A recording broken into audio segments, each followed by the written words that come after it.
Bonjour. Comment se préparer au passage à l'heure d'été?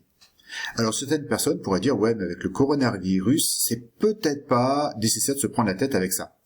Eh bien si, parce que on sait, et c'est la raison pour laquelle on a remis en cause le passage les changements d'heure, et que a priori à partir de 2021, il n'y aura plus de changement d'heure, c'est que les changements d'heure ont un impact sur la santé.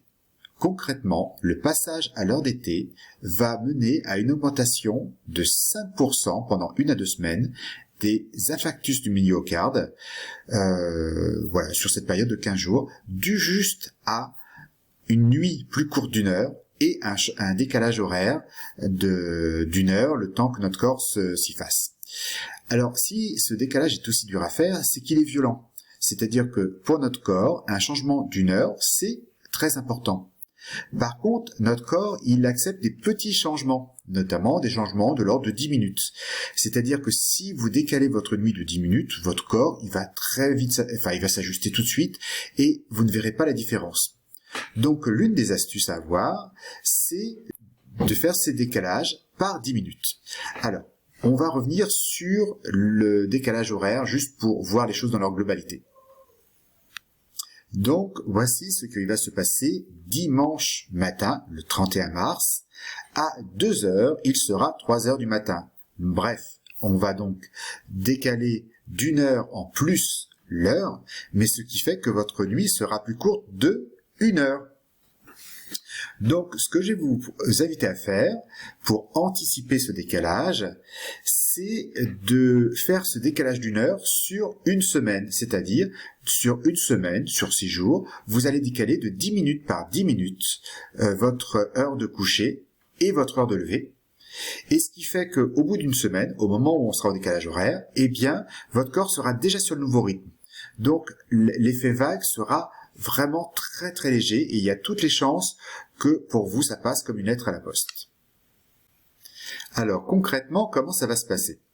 Eh bien, si on fait un petit calcul et qu'on dit je vais faire en sorte que pour le dimanche je n'ai plus que 10 minutes de décalage, comme ça le décalage final se fera sur le lundi.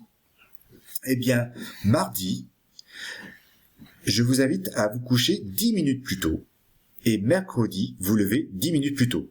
Par exemple, si vous êtes à 11h, 7h, donc de vous coucher à 11h moins 10 et de vous lever à 7h moins 10. Mercredi, on fait le décalage de 20 minutes.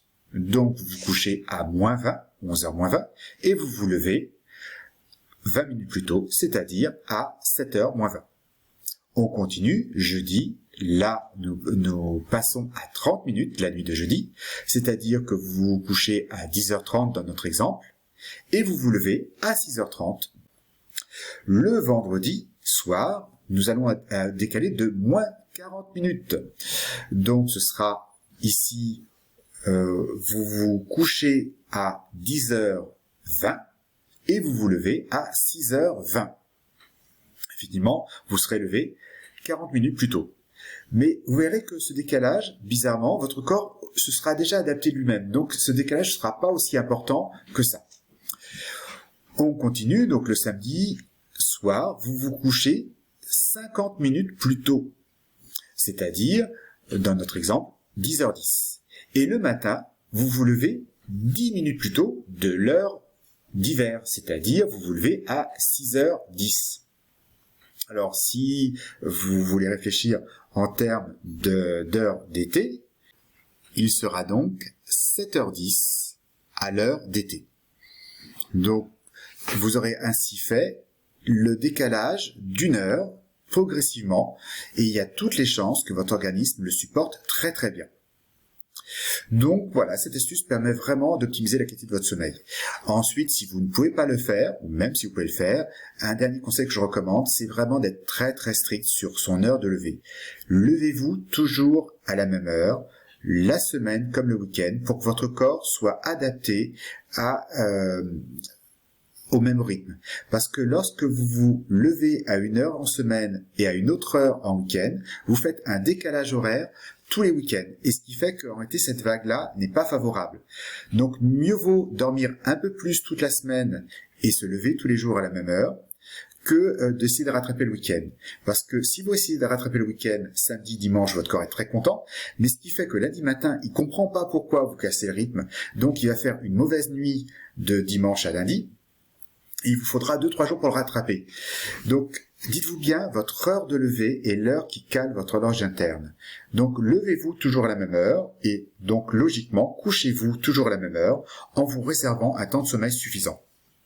Il faut savoir qu'aujourd'hui, les Français restent au lit pendant 7 heures, alors qu'il leur faudrait en moyenne 7 heures et quart de sommeil. Ça veut dire que la majorité des Français ont un temps de sommeil insuffisant.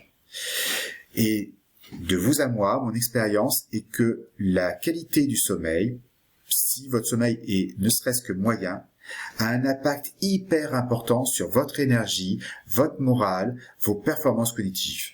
Alors, si vous avez moins de 27 ans, c'est moins vrai, mais passé 27 ans, notre marge de manœuvre de récupération baisse énormément et on a besoin d'avoir des heures de coucher, des heures de lever régulières et un temps de sommeil suffisant, d'un sommeil de qualité.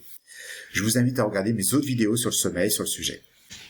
Voilà, j'espère que cette vidéo vous aidera à passer de façon confortable ce changement d'heure et je vous dis à très bientôt pour une nouvelle vidéo et n'hésitez pas à liker, partager et aussi à poser vos questions si il y a des choses qui vous titillent par rapport à ce passage horaire et aussi si vous avez vos propres trucs. Je suis toujours intéressé de découvrir des trucs qui permettent d'optimiser la santé auxquels je n'aurais pas pensé. Je vous dis à très bientôt. Au revoir.